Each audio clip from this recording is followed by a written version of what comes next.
아마 교회 다니시는 분이라면 요한복음 8장 31절 32절 모르시는 분 없을 것 같아요. 진리가 너를 자유케 하리라.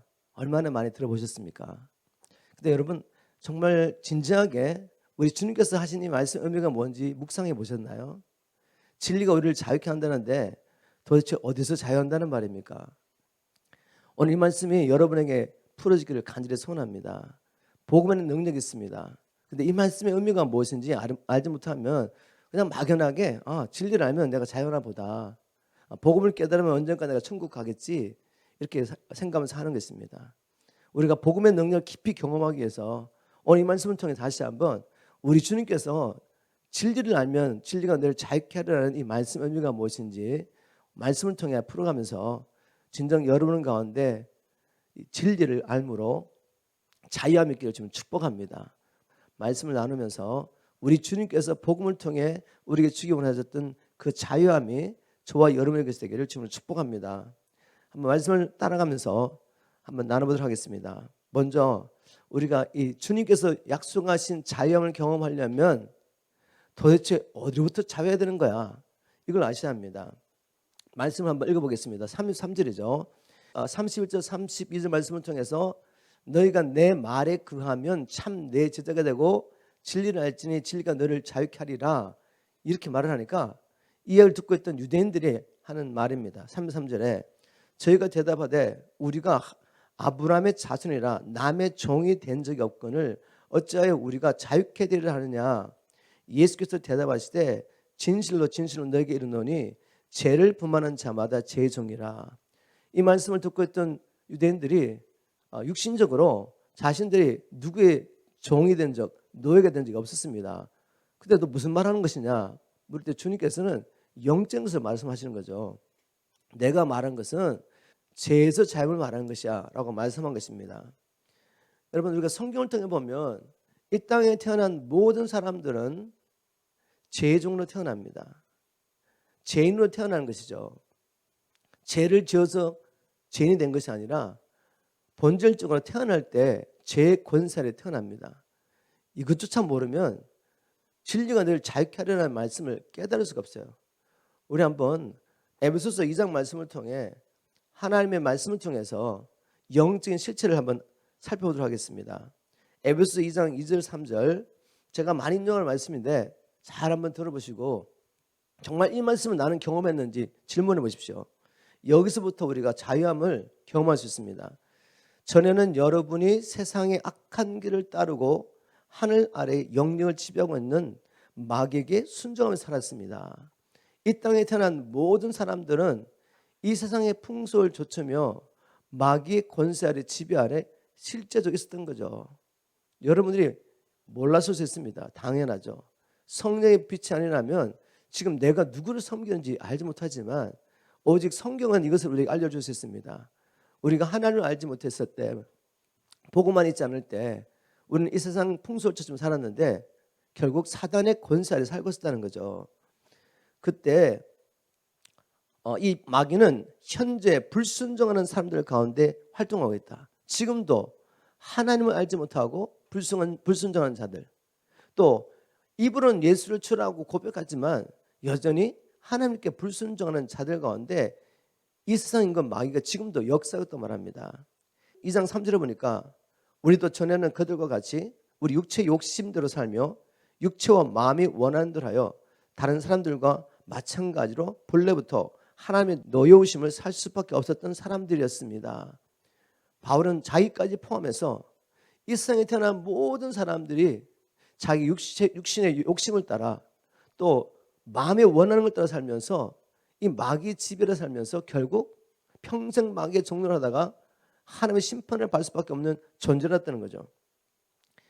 여러분 이것을 경험적으로 알고 계십니까? 여러분이 주님 안에 있다면 이론이 아니라 그래 정말 그랬어. 내가 마귀의 지배 아래 있었기 때문에 이렇게 살았구나 라고 경험적으로 알고 있어야 됩니다. 물론 마귀는 보이지 않죠. 영적인 존재이기 때문에 보이지 않지만 이 마귀는 실제적으로 사람들의 삶 가운데 안카 밖으로 역사하고 있기 때문에 마귀가 역사하는 곳에는 반드시 현상이 있습니다. 여러분 바람은 보이지 않죠. 근데 밖에 바람 불면 벌써 알지 않습니까? 나무가 흔들리고 바람 소리가 들리죠. 바람은 보이지 않지만 바람의 움직임이 있을 때 우리는 알 수가 있습니다. 영적인 것도 마찬가지죠. 어둠의 영이 우리의 삶과 역사가 있으면 보이지 않지만 현상이 있다는 거죠. 그 현상을 살펴보면 우리 삶 가운데 이렇게 여전히 세상의 영들이 들어와서 우리 삶 가운데, 우리 가정 가운데, 또 교회 가운데, 이 나라 가운데 역사를 하고 있는 것입니다. 세상 역사 가운데 이 어둠의 세력 역사가 있습니다. 제가 여러분들이 여러분 자신의 영적 상태를 분별할 수 있도록 간단하게 악한 영, 세상의 영, 지금도 불순종한 사람들 가운데 역사가 있는 마귀가 우리 삶과 역사할 때 어떤 현상인지 나눠드리겠습니다. 그래서 이것을 보면서 지금 나의 삶 가운데 이런 세상의 영 역사가 있구나. 이걸 아셔야지 이제 자연을 경험할 수 있습니다. 그런데 마귀라는 존재는 이 세상의 임금은 사람의 마음의 눈을 가리고 자신을 드러내지 않습니다. 그가 자유롭게 활동할 수 있는 방법은 사람들이 마귀가 지금 그 사람의 삶 가운데 왕으로 통치하고 있다는 것을 모르게 속이면서 살며시 컨트롤하는 거죠. 자, 그런데 현상을 보면 알 수가 있다는 거죠. 말씀을 통해 알 수가 있습니다. 마귀 역사하는 사람은 자기밖에 생각하지 않습니다. 하나님 마음이 없습니다. 이웃에 대한 마음도 없어요. 자기밖에 알지 못합니다. 자기 사랑에 빠진 사람, 그 사람 지금 세상에 붙잡혀 있는 거죠. 반면에 성령에 붙잡힌 사람, 성령으로 거듭나서 성령을 따라 사는 사람 어떨까요? 우리 예수님 삶을 보시면 되죠. 우리 예수님 어떻게 사셨나요? 철저하게 자기를 부인하고 저와 여러분을 살리시기 위해서 아버지께 순종하시되 저와 여러분의 죄를 대신 지시고 십자가에 죽기까지 완전히 자기를 부인한 삶을 사셨죠. 이게 바로 하나님께로 난 사람의 특징입니다. 성령의 지배를 받는 사람. 그 다음에 이 또 마귀 역사할 때 현상이 있습니다. 어떤 현상이냐면 묶임이 있습니다. 우리 사람이라는 것은 영과 혼과 몸으로 되어 있죠. 이 모든 영역에 마귀 역사를 하고 있으면 묶임이 있습니다. 여러분, 영적인 묶임이 어떻게 나타납니까? 사람이라는 것은 원래 하나님의 형상을 따라 지음을 받고 하나님과 교통하며 하나님의 누군지를 알고 하나님의 영광을 찬양하도록 그렇게 지음을 받았습니다. 하나님 우리를 너무 사랑하셔서 우리와 교제할 수 있도록 자기 형상을 따라 지으신 거죠. 그런데 죄가 들어오고 그래서 마귀가 우리 삶과 통치하게 되면 영적인 자염이 없습니다. 즉 하나님 앞에 나아가지를 못한다는 거죠. 하나님을 알 수가 없어요. 하나님의 음성을 들을 수도 없어요. 기도로 나가는 게 너무 힘듭니다. 하나님의 말씀을 통해 하나님과 교제하는 것이 너무 어려운 거죠. 우리가 예수를 믿으면서도 이 어둠의 영의 세력들이 거두지지 않으면 하나님께 나아가는 게 쉽지가 않습니다.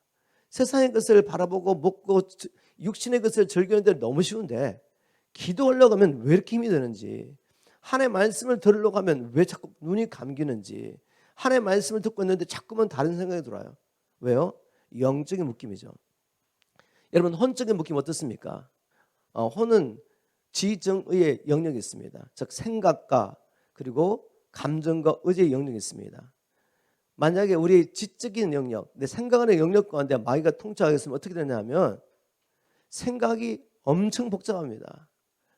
많은 생각이 돌아가지고 결단도 되지 않고 무엇보다 세상 염려, 근심, 걱정에 빠져가 있고 너무 많은 생각 가운데 잠을 이루지 못합니다.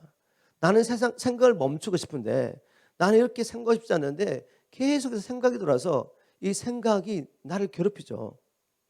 만일 여러분의 생각에 준이라면 그냥 내가 생각 접으면 되잖아요. 근데 접히지가 않아요. 왜? 묶임이 있기 때문에. 부정적인 생각, 악한 생각이 나를 괴롭힙니다.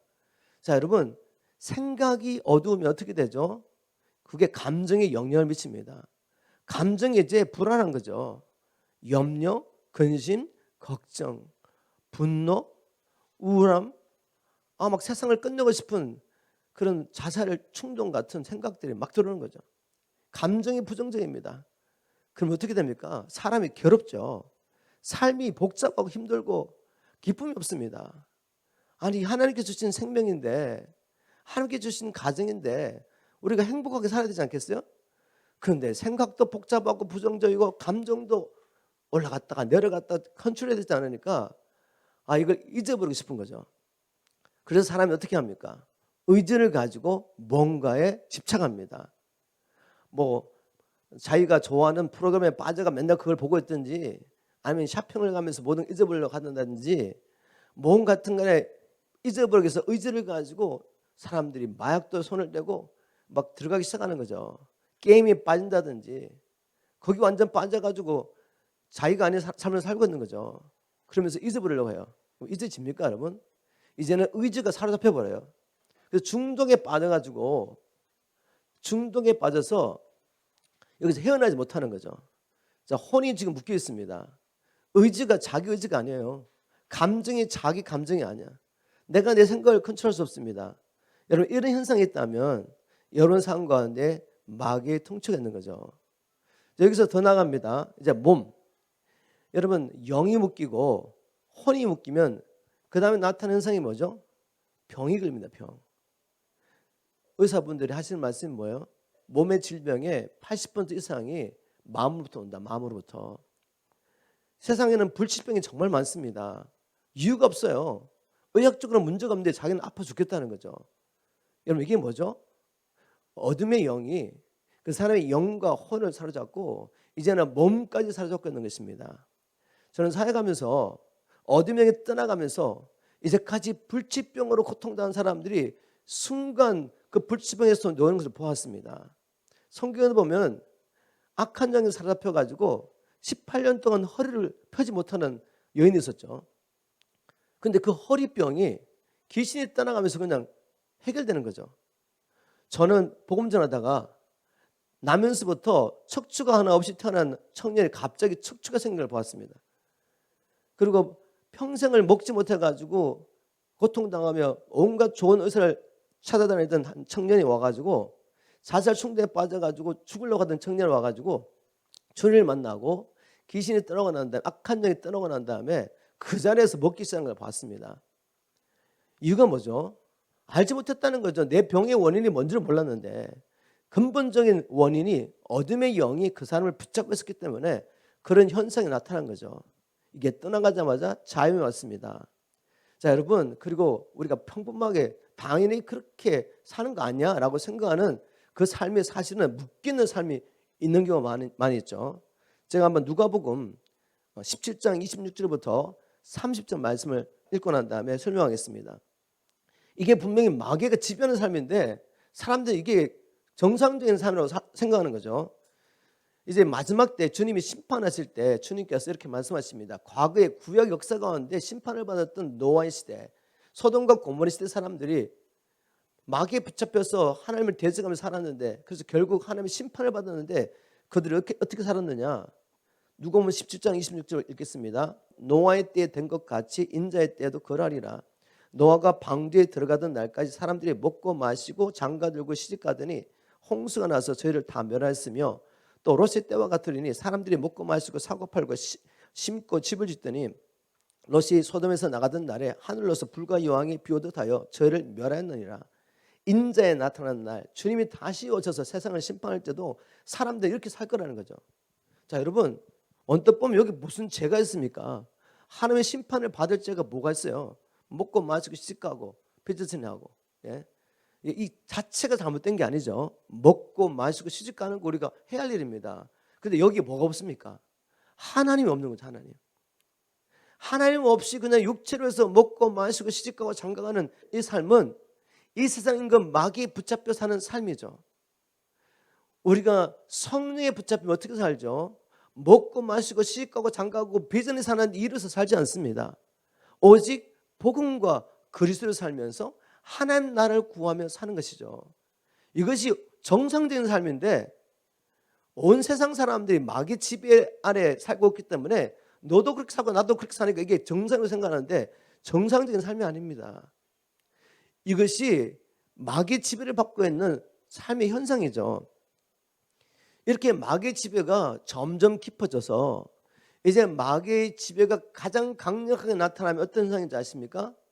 귀신 들림으로 나타납니다. 저 사람 누가 봐도 정상이 아니야. 그래서 귀신 들렸다고 말하는 거죠. 근데 여러분 한 가지 기억하십시오. 마귀가 우리를 속이는데 이런 귀신 들림 현상이 없으면 나는 정상이라고 생각하는 거죠. 아니요. 제가 쭉 나눴죠. 이 세상 임금이 지배할 때 자기밖에 모르는 이기적인 사람이 된다. 이 세상 임금이 지배할 때 영과 혼과 몸에 자유이 없다. 이 세상 임금이 지배할 때 우리의 마음 가운데 하나님과 하나님의 나라에 대해서 아무런 관심이 없습니다. 거저 나를 위해서 우리 식구를 위해서 먹고 마시고 열심히 일하는 이런 삶, 보기엔 평범한 삶이죠. 그러나 이것도 마귀의 묶임이라는 거죠. 여러분, 우리가 여기서 풀려나야 됩니다. 여기서 풀려나야 돼요. 주님께서 우리에게 복음을 주신 것은 바로 이런 사단의 권세에서 자유할 수 있도록, 죄와 사단의 권세에서 자유하여서 이제는 원래 하나님 우리를 창조하신 창조의 목적을 따라 살게 하시기 원하시는 겁니다. 여러분 믿으십니까? 또 한 가지, 우리가 이 자유함을 경험하려면 내가 지금 누구에게 속한지 확인해 봐야 돼요. 나는 지금 마귀에 속했는지 하나님께 속했는지. 성경에 보니까 이 세상에 태어난 사람들은 두 부류로 나뉠 수 있다는 걸 알 수가 있습니다. 요한일서 5장 19절에 보니까 사도 요한이 이렇게 말하죠. 우리는 모두 하나님께 속하였지만 온 세상은 지금 마귀의 지배 아래 있습니다. 즉 영적으로 보면, 하나님의 시각으로 보면 많은 사람들 가운데 두 부류의 사람밖에 없는 거죠. 중간 지대 절대 없습니다. 그런데 나는 지금 그럼 누구에 속했느냐? 근데 교회 다니는 많은 사람들이 이런 성경 구절을 읽으면 그냥 당연하게 나는 예수 믿고 지금 교회 다니고 있으니까 하나님께 속했지라고 생각하는 거죠.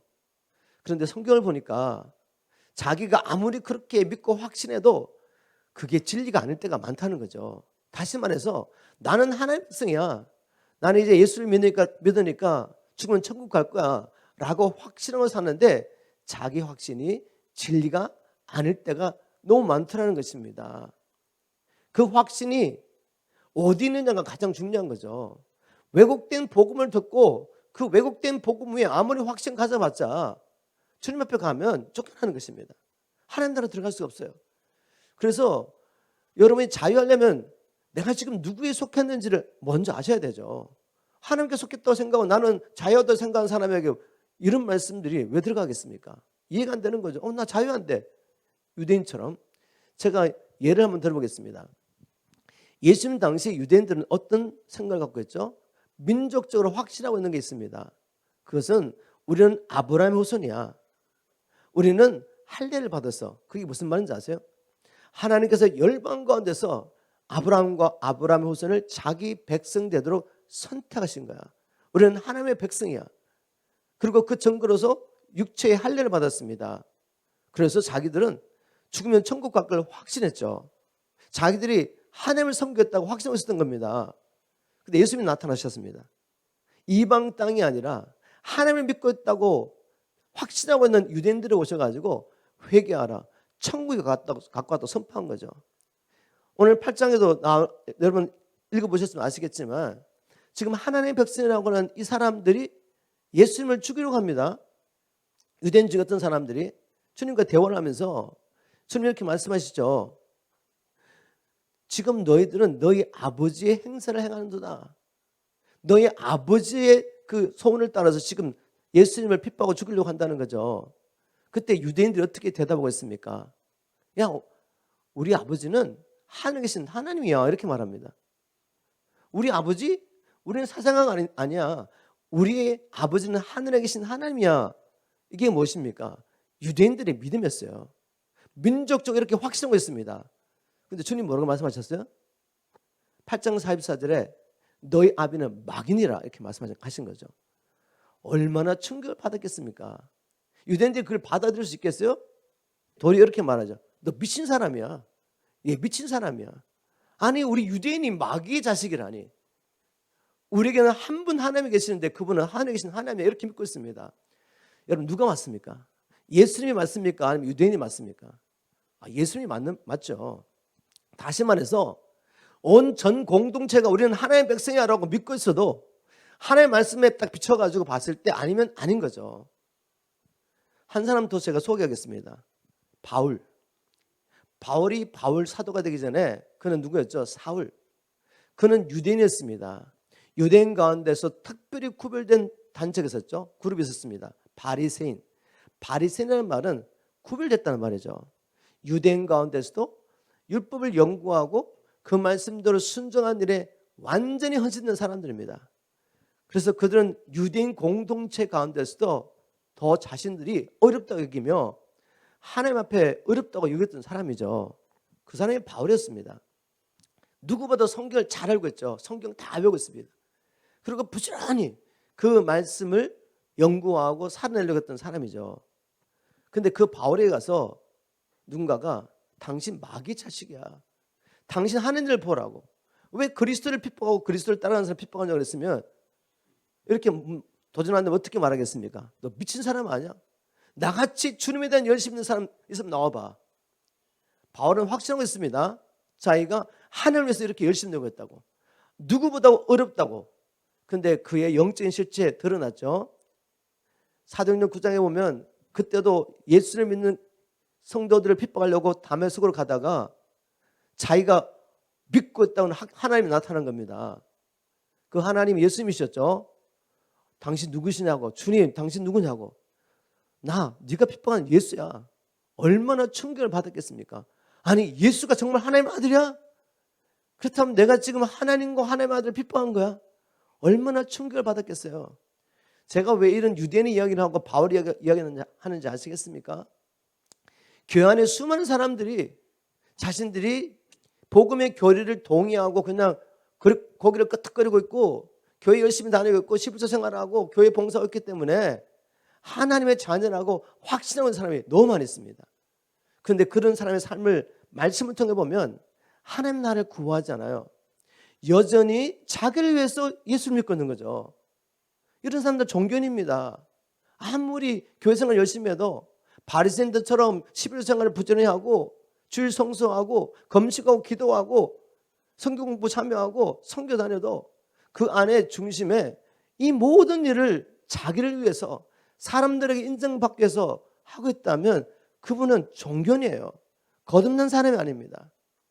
그래서 오늘 말씀을 통해서 여러분에게 진실하게 물어보셔야 돼. 지금 나는 누구에게 속했느냐? 여러분 간단합니다. 그 열매로 그들을 알리라.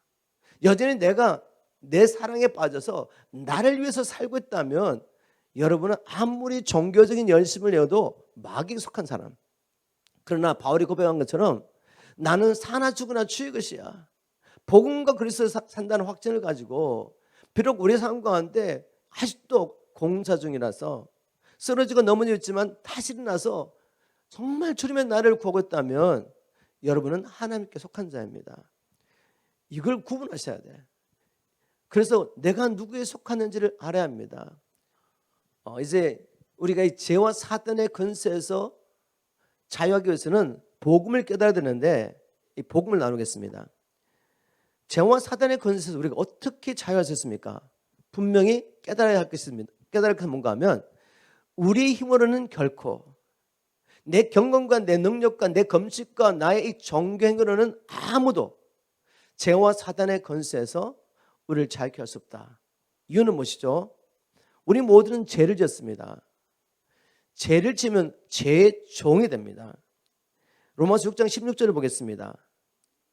너희 자신을 종으로 들여 누구에게 순종하든지 그 순종함을 받는 자의 종이 되는 줄 너희가 알지 못하느냐? 혹은 죄의 종으로 사망에 이르고 혹은 순종의 종으로 의에 이르느니라.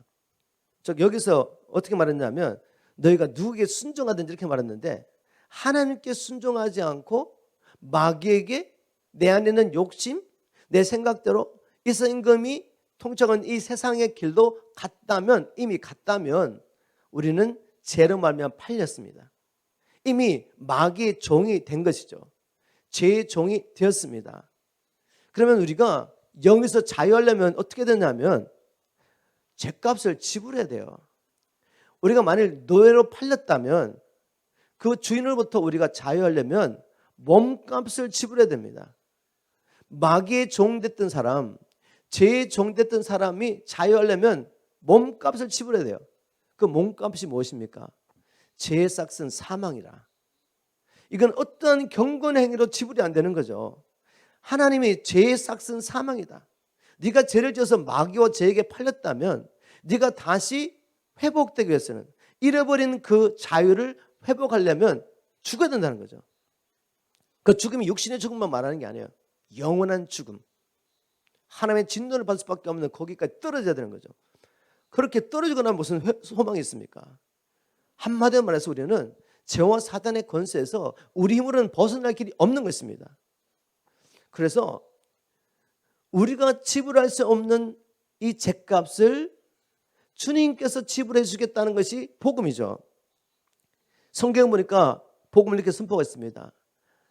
우리는 우리 스스로 우리 자신을 죄와 사단의 권세에서 자유케 할 수 없기 때문에, 죗값을 지불할 수 없기 때문에 하나님이 친히 하셨다. 계시록 1장 5절이죠. 자, 우리가 잘 알고 있는 말씀 같지만 이 말씀이 지혜와 계승으로 온다면 우리의 삶이 바뀝니다. 여기서부터 하나님께 순종하는 능력이 흘러나오는 거죠. 하나님을 사랑하며 하나님을 섬기기 원하는 이 갈망과 능력이 바로 이 계시에서 오는 것입니다. 계시록 1장 5절 신약 성경에 이렇게 시작합니다. 진실로 예수 그리스도께서는 우리를 사랑하셔서 자신의 피로 우리를 우리의 모든 죄에서 해방시키셨고, 죄와 사단의 권세에서, 죄의 권세에서 어떻게 해방됐다고요? 우리 예수님이 우리를 사랑하심으로 자기의 피로, 피가 무엇입니까? 생명이죠. 그분이 우리를 대신해서 죄삭 사망을 지불하셨기 때문에 우리가 이제 해방이 됐단 말이에요. 죄에서 해방이 되었고, 거기서 끝나지 않고 나아가 우리를 하나님 나라의 고귀한 백성으로 삼으셨을 뿐만 아니라 자기 아버지 되시는 하나님을 섬기는 거룩한 제사장으로 삼아주셨다. 우리를 죄로 말미암아 팔려서 마귀의 노예된 우리, 결코 우리는 우리 스스로를 죄와 사단의 권세에서 해방할 수 없는데 주님이, 하나님의 아들이 대신 자기의 생명값을 지불하심으로 우리를 사주셔서 사단과 죄의 권세에서 사주시고 끝나는 것이 아니라 이제 아버지 하나님 위해서 제사장 나라로 삼아주셨다는 거죠. 얼마나 놀라운 말씀입니까? 고린도전서 6장 19절에도 이렇게 선포가 있습니다. 신약 성경입니다. 여러분의 몸은 여러분 자신의 것이 아닙니다. 하나님께서 값을 치르고 여러분을 사셨기 때문입니다. 여러분, 이 복음을 믿으십니까? 기꺼이 여러분 주님의 것 되기를 원하시네, 그죠? 자, 이 구원의 역사는 이미 주님이 이루어졌습니다. 이걸 그냥 이론적으로 안다고 해가지고 자동적으로 자유케 되는 게 아니에요. 복음을 여러분의 것이 되게 하셔야 되죠. 이미 저와 여러분을 자유케 하시기 위해서, 죄와 사단에서 권세에서 구원하시기 위해서 주님께서 행해 놓으신 이 놀라운 일, 우리가 어떻게 경험하셨습니까? 그 말은 실제적으로 여러분이 이제 더 이상 여러분 자신을 살지 않는 거예요. 남은 생에 복음과 그리스도에서 하나님 우리를 창조하신 창조의 목적대로 하나님의 선한 일 열심히 낸 친백성으로 살 수 있는 것입니다. 이런 역사가 일어나려면 반드시 뭐 해야 된다? 회개하셔야 돼요. 회개하셔야 돼요. 자, 성경적인 회개를 하려면 성경적인 죄의 의미를 아셔야 되겠죠. 죄를 뭐라고 생각하십니까? 우리가 정말 돌이켜야 할 죄, 그 죄는 도덕적인 죄가 아닙니다. 도덕적인 죄도 물론 행해야 되지만 근본적으로 왜 우리가 이런 도덕적인 죄를 짓냐 이거죠. 왜 어떤 사람이 살인하고 간음하고 도적질하고 중상모략하고 남에게 해를 끼치는 일을 하냐 이 말이에요. 성경에 보면 우리가 정말로 돌이켜야 할 죄는 다른 죄가 아니라 하나님을 믿지 않는 죄. 하나님이 뭐라고 선포했죠? 태초에 하나님이 천지를 창조하시니라. 즉 존재하는 모든 것은 스스로를 위해서 있는 것이 아니라 그 피조물을 창조하신 하나님의 목적을 있었다는 것이죠. 저와 여러분 이 땅에 태어났는데 여러분 육신의 부모를 통해 태어났죠. 그런데 육신의 부모에게 여러분을 만들 수 있는 능력이 있습니까? 아니 그냥 자연이라는 그 때문에 뭐 그냥 자연스럽게 여러분이 창조됐나요? 우리 중에 똑같은 사람 한 사람도 없는데 신묘막측하지 않습니까? 어떻게 그렇게 숨을 쉽니까? 이렇게 숨을 쉬가지고 산소가 공급돼가지고 우리 몸에 피가 하는데 세포가 하는데 산소가 공급되고, 그리고 우리 안에 있는 장기는 얼마나 복잡합니까? 하나도 뭔가 잘못되면 뻥신한 데는 이 신비로운 몸이 그냥 생겨나요? 말도 안 되는 이야기죠. 누군가는 지으신 분이 계십니다. 좀 생각을 해보세요. 그냥 무작정 살지 말고 나를 만드신 분이 계시다면 그분은 나의 주인이시죠. 그런데 이걸 믿지 않는 겁니다. 이걸 믿지 않고 내 인생이 나의 것이라고 생각하면서 살다 보니까 결국 마귀에 속아서 마귀 집에 가는데 살고 있는 거죠. 그래서 여러분들을 위해서 사니까 행복하시던가요? 내 생각, 내 고집대로 막 살아가니까 행복하시던가요? 절대로 행복이 없습니다. 우리는 모든 피조물은 우리를 만드신 그분의 창조의 목적을 따라 살 때만이 자유함 있고 기쁨 있고 행복 있고 생명이 있습니다. 이거를 거스르면 불행해져요. 불행해집니다. 더 이상 말씀 안 드려도 알겠죠? 그래서 우리가 회개할 죄는 하나님이 나를 지으셨다는, 그분이 나의 주인이시라는 이 말씀을 믿지 않는 것입니다. 그리고 어떻게 삽니까? 자기를 위해서 사는 거죠. 자기 인생길을 가는 겁니다. 그래서 이사야 53장 6절에는 죄를 이렇게 정의했습니다.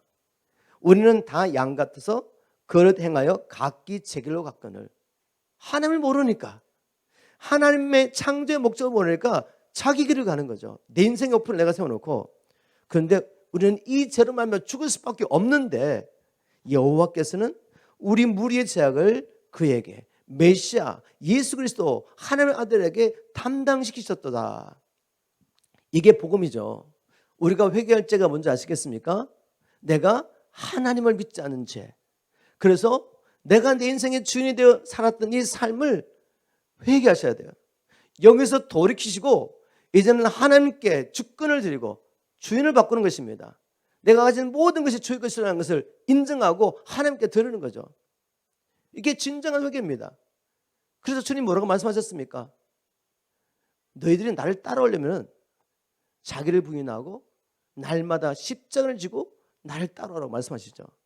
이게 진정한 회개인데 이 회개 하셨냐 이거죠. 오늘 교회에서 이렇게 강하게 회개를 이야기하고, 당신 정말 하나님께 속하고 싶습니까? 하나님 나라에 가고 싶습니까? 그러면 모든 것을 포기하십시오. 내 것이라고 주장하는 것이 하나도 없어야 됩니다. 이렇게 말하면 누가 예수 믿겠습니까? 믿어야죠. 이걸 믿지 않으면 내가 내 것이라고 생각하는 모든 것이 결국 마귀의 지배 아래 있으며, 여러분 평생 마귀의 종노하다가 육체를 마치는 그날 하나님께로 가지 못하고 마귀에게 속하여 그와 그를 따르는 악한 천사를 위해서 예비한 그 영원한 불못의 형벌을 함께 받게 되는 거죠. 이걸 정말 믿는다면 왜 포기하지 않겠습니까? 우리 예수님께서 나를 살려고, 우리를 살려고 자기의 생명을 주셨는데, 하나님의 아들 천지 만물을 창조하신 그분이 자기의 생명을 주신 것까지 우리가 저 지옥불에 던져서 막으려고 하셨는데 왜 우리 그걸 거부하냐 이거죠. 마지막 날 누군가, 이 복음을 들은 사람 가운데 누군가가 저 지옥불에 던져진다면 그 사람은 자기 죄로 죽는 게 아니에요. 왜냐하면 우리는 다 죄인이기 때문에. 왜 죽느냐면 이 복음을 듣고도 회개하지 않기 때문에 하나님 앞에 안 돌아가는 거죠. 주님이 이루신 이 일이 여러분에게 경험되려면 첫 번째 단추가 회개입니다. 회개하고 예수님을 우리의 구주로 믿을 뿐만 아니라 주님으로 믿으셔야 돼요. 그분은 우리의 임금이 되십니다. 사도행전에 보세요. 성령에 충만했던 베드로가 예수님을 누구라고 소개하는지, 너희들이 십자가에 못 박으신 그분을 하나님이 살리셨고 그분은 우리의 임금과 구주이시다. 우리의 메시아시며 또한 임금이시다. 왕이시다. 너희들이 그분을 십자가에 못 박았다고. 그 말을 듣고 성령의 감동으로 듣던 사람이 막 가슴이 메워지면서 찔리면서, 형제여 우리가 어떻게 해야 되겠습니까? 고백했을 때 주 예수의 이름으로 회개하면 어떻게 되죠? 주님을 믿으면 성령을 선물로 주신다고 말씀하셨습니다. 이제 내가 주님께서 된 것이 확신되어지는데 성령이 임하는 것입니다. 성령이 임하셔서 너는 내 것이야 하고 도장을 확 찍어주는 거죠. 여러분 이거 경험하셨나요? 이 복음을 경험하신 거죠. 나의 죄를 회개하고 예수님이 나의 임금 구주이신 것을 믿음으로 성령 받으셨습니까? 이론이 아니 이론. 성령을 받으면 사람이 바뀔 수밖에 없어요. 자유하시려면 이 복음을 믿으셔야 됩니다. 자, 그런데 놀랍게도 예수는 여기서 멈추지 않아요. 진정으로 자유하기 위해서는 이게 시작입니다. 내 신분이 바뀌어야 돼. 첫 번째, 마귀의 종이 아니라 하나님께 속한 하나님의 종이 돼야 됩니다. 하나님의 것이 돼야 돼요. 근데 여기서 끝나면 안 돼요. 우리가 예수를 진실로 믿고도 그 다음에 주님이 하신 말씀을 따라가지 않으면 삶 가운데 자유는 없습니다. 오늘 요즘 말씀 다시 한번 생각해 보십시오. 예수님께서 믿는 유대인 이렇게 말합니다. 저와 여러분 예수 믿었습니다. 그래도 자유함을 경험하지 못한 사람이 있을 수 있다는 거죠. 왜? 그 다음 말씀을 순종하지 않으니까. 믿는 유대인 이렇게 말합니다. 믿는 유대인에게 너희가 내 말에 거하면, 이 말은 내 말에 순종하면 참 내 제자가 되고, 그 말은 교회 안에 가짜가 많다는 거죠. 참 내 제자가 있는가 하면 가짜가 있다는 거예요. 참 제자의 특징이 뭐죠? 내 말이 거하면이죠. 주님의 말씀에 순종하는 자, 참 예수의 제자, 참으로 거듭난 하나님의 백성. 입으로는 예수를 주라고 고백하는데, 예수를 믿는다고 말하는데 삶을 보니까 여전히 자기로 살고 있어요. 하나님의 나라에는 관심이 없고, 하나님께서 우리를 구원하신 목적에는 전혀 관심이 없고, 그냥 먹고 사는 일에 관심이 있고 자기 일에 바빠요. 가짜 제자입니다. 이런 자 자유는 없습니다. 왜냐하면 주님의 말씀에 거하는 자가 참 제자이고, 그때서 진리를 알게 되는 거죠. 그리고 그 진리가 너희를 자유케 하리라. 그러면 진정 자유를 경험하려면 어디까지 가야 된다? 하나님의 말씀에 순종하는 때까지 가야 되는 거죠. 근데 이게 정말 힘듭니다. 사람들에게. 힘들게 생각하고 있다고 저는 생각해요. 힘든 게 아니라, 실제적으로 힘든 것이 아니라 힘들게 생각하고 있구나. 이번 주간도 주님 앞에 기도하면서 제가 고민하면서 주님께서 제게 요한복음 8장 31절 32절 말씀을 주셨습니다. 그런데 영적인 원리를 성도들이 모르는 게 아니잖아요. 모르는 게 아닌데 또 하나의 설교로 선포하면서 그렇지 알고 있지라고 지나가면 무슨 의미가 있겠습니까? 주님, 이 말씀 살아내야 됩니다. 복음의 능력이 있는데 이 말씀 살아내서 성도들이 이거 경험해야 되는데 제가 또 다시 복음을 열어가지고 설명해 주는 거 되겠습니까? 하나님, 저와 우리 성도들이 이 말씀을 살아내게 도와주세요. 기도를 했죠. 그래서 주님이 하시는 말씀이 할 수 있다는 거죠. 할 수 있다고. 그죠? 우리 주님께서 할 수 없는 말씀을 우리에게 주시겠어요? 할 수 없는 걸 주면서 하라고 말하고 못하고 실패한 보면서 하나님 우리 징계하시고 막 그렇게 하신 분이세요? 그게 아니죠. 근데 마귀는 늘 우리를 이렇게 말합니다. 야, 너 할 수 없어? 지난번에도 출할 받잖아. 안 되잖아. 너는 할 수 없어. 그리고 이런 말씀 막 선포하면, 목사님 좋은 말씀이지만 누가 그렇게 사는 사람이 있습니까? 여러분, 제가 분명히 말씀드릴게요. 이대로 살지 않으면 저와 여러분 지금도 자유함이 없고, 지금도 마귀의 종노람에 끌려다닐 수밖에 없고, 어디까지 갈 겁니까, 여러분?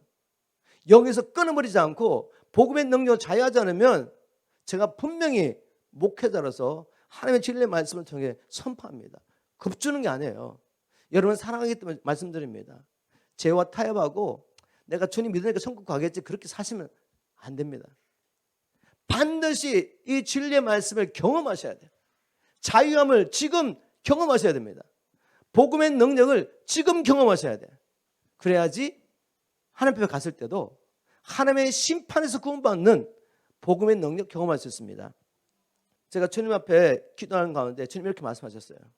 야, 내가 구약 성경에서 뭐라고 약속했느냐고.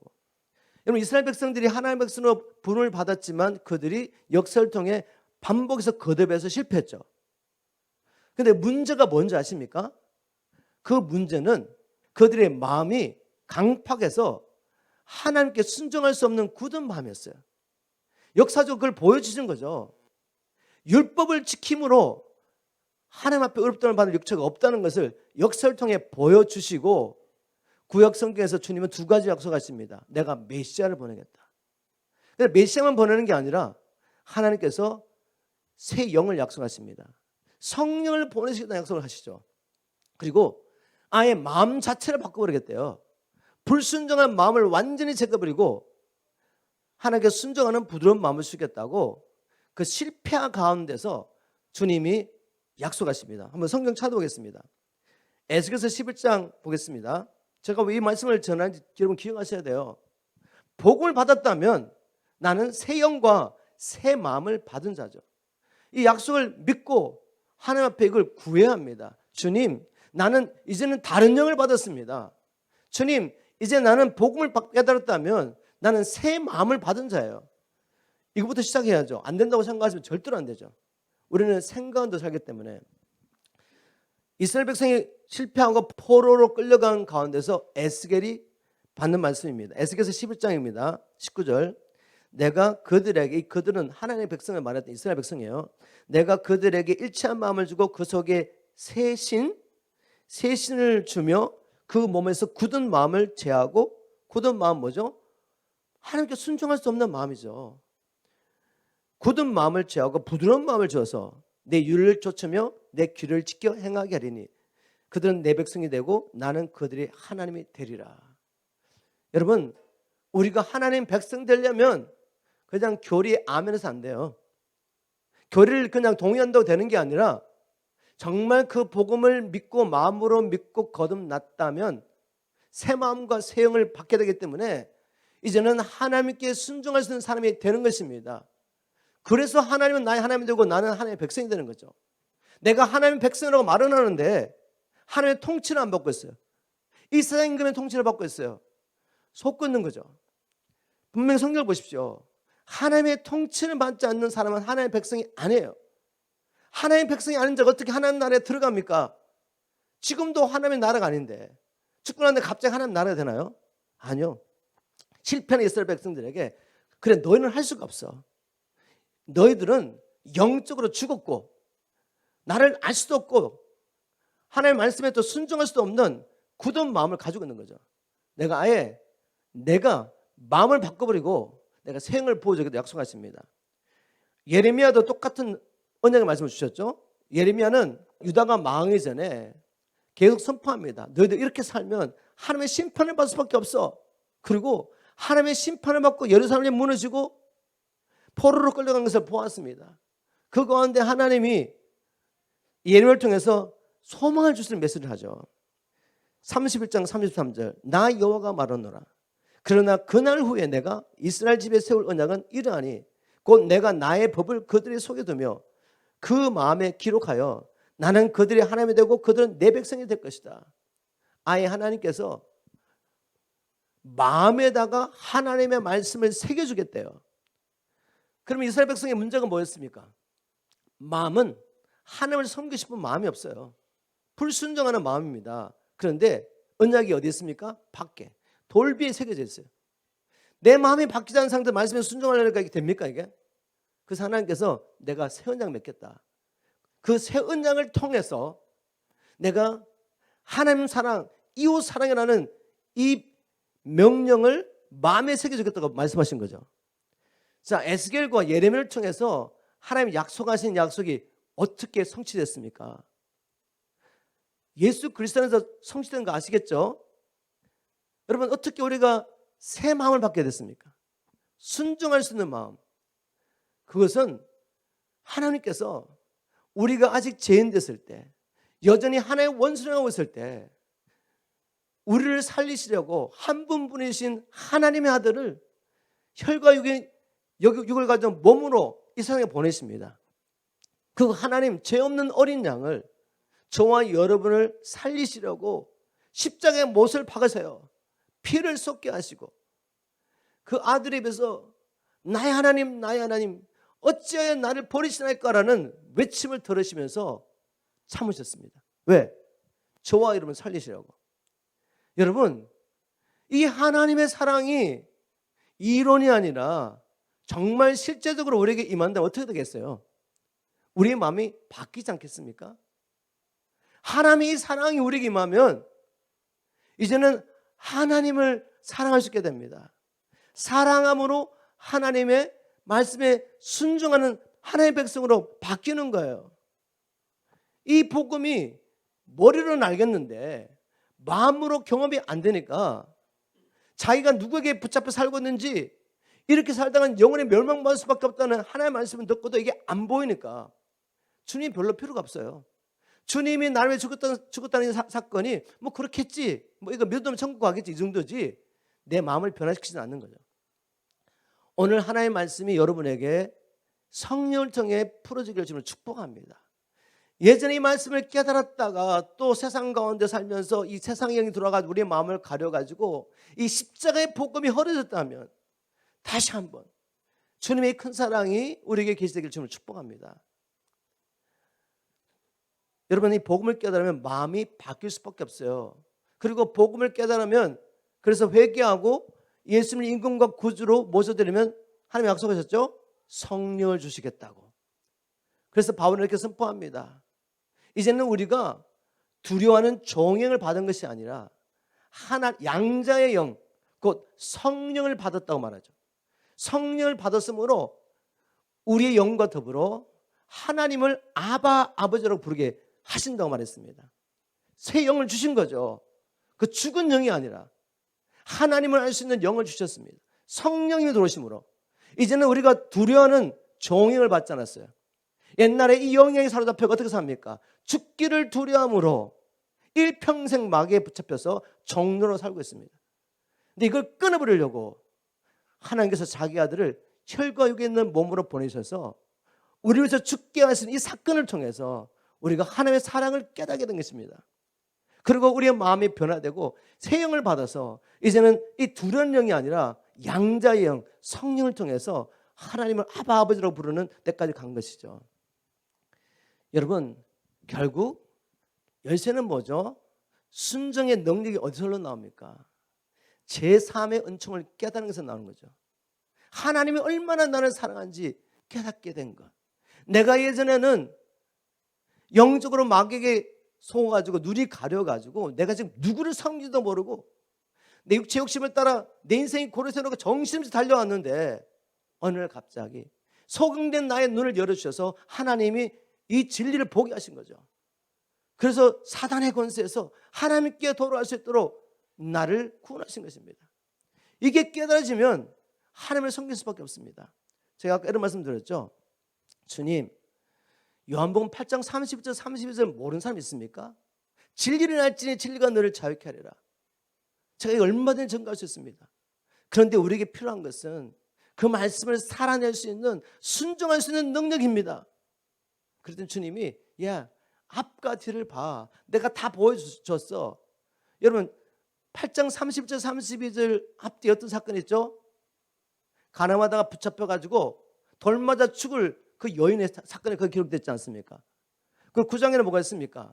나면서부터 소경된 자가 눈을 여는 사건이 있습니다. 이게 바로 능력입니다. 여러분, 여러분이 가늠하다가 붙잡힌, 현장에서 붙잡힌 여인이라고 한번 생각해 보십시오. 신명기 22장 22절 어떻게 됐습니까? 남자가 여자가 가늠하다가 잡히면 어떻게 되죠? 돌로 쳐 죽이라고 말했습니다. 현장에서 붙잡힌 거죠, 여인이. 그래서 바리새인과 서기관들이 끌고 왔습니다. 예수님, 모세는 이런 자를 돌로 쳐러 갔는데 당신 어떻게 하시겠냐고. 그죠? 왜 예수님께 끌고 왔죠?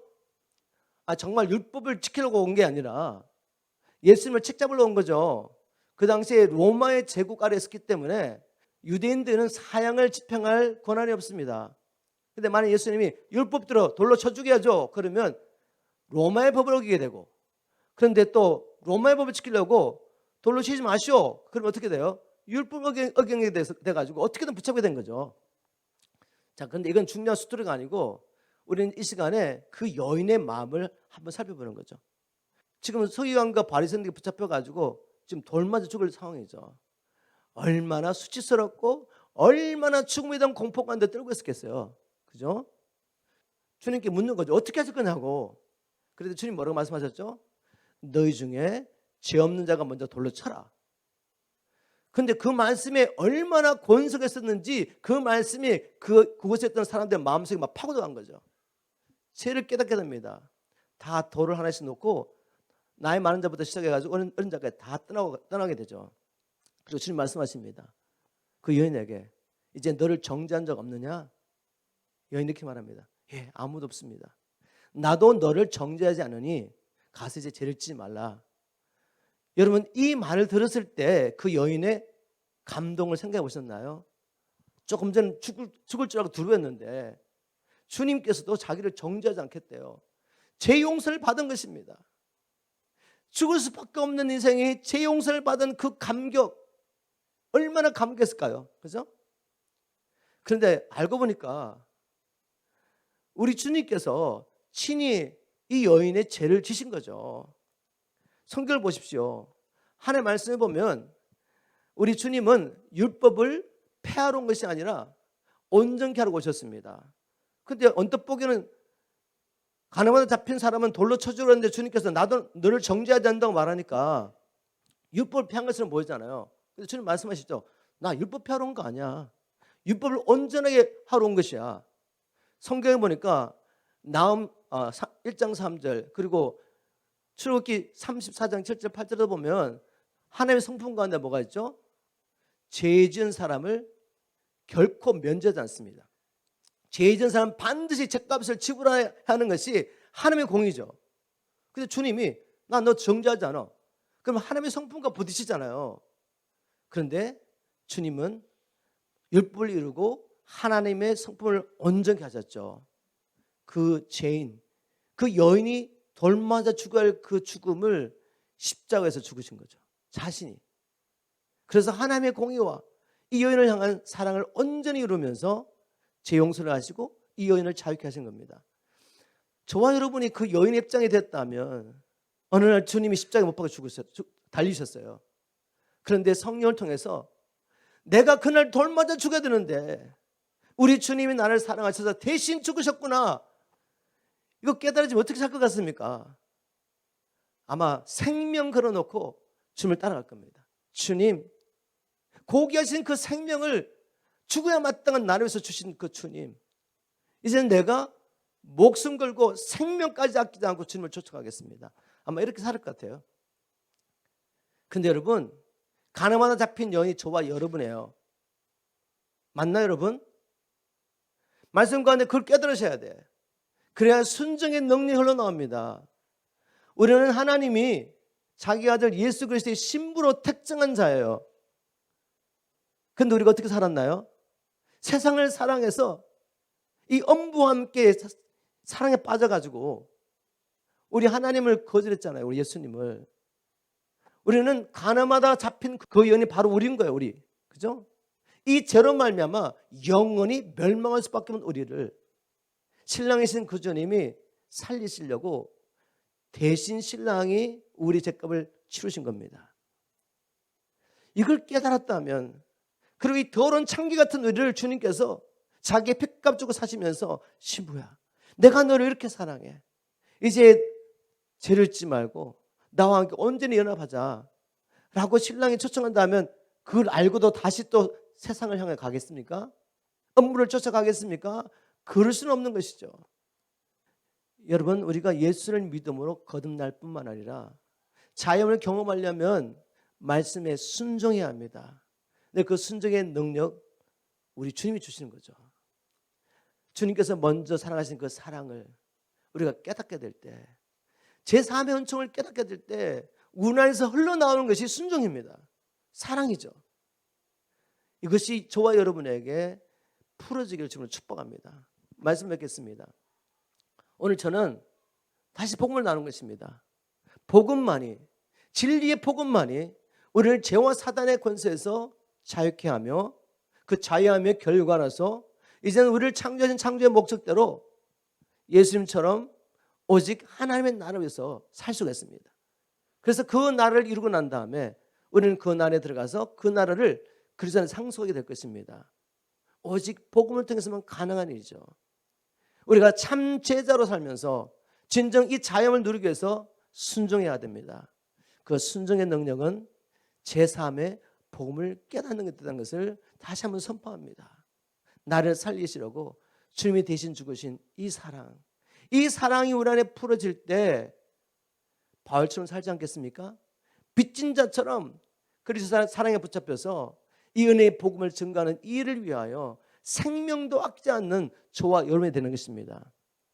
이렇게 남은 생에 우리가 이 복음을 깨닫고 복음을 이루어드리며 이제는 이 복음을 전하는 이 사명을 감당하며 주님 오실 길을 예배하는 저와 여러분 되기를 주님으로 축복합니다.